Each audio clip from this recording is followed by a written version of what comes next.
Bonjour à toutes et à tous et merci de votre fidélité.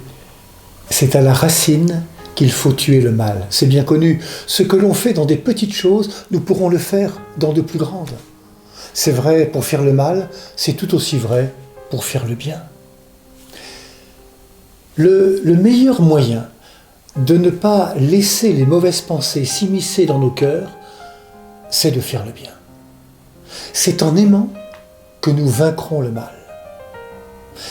L'évangéliste insiste pour nous dire qu'il y a toujours la possibilité de faire le bien. La réconciliation doit être une priorité. Réconciliation avec nous-mêmes, réconciliation avec les autres, réconciliation avec Dieu. L'Évangile évoque la réconciliation avec le frère et la sœur en humanité. Pour Jésus, cette réconciliation est vitale. Nous devons croire qu'il y a toujours un chemin possible de réconciliation et que sur ce chemin, nous ne serons jamais seuls parce que nous y croiserons toujours le Seigneur. C'est le chemin qu'il a choisi, lui, le grand réconciliateur. Ce qui est en jeu, c'est la fraternité universelle qu'il est venu instaurer. C'est le chemin de Jésus lui-même.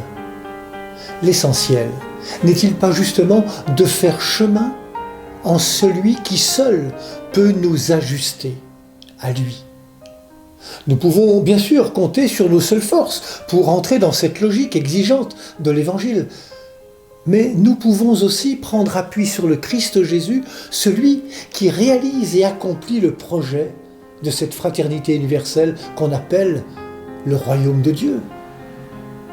Croyons-nous qu'en Christ, nous pouvons surmonter nos faiblesses et nos fermetures de cœur? Ce chemin de réconciliation que propose Jésus est d'abord un chemin spirituel, un chemin du cœur. Ce chemin est celui d'une adhésion intérieure à la volonté de Dieu.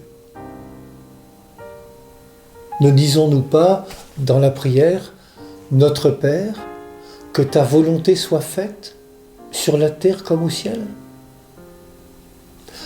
Bonne journée à toutes et à tous, prenez bien soin de vous et des autres.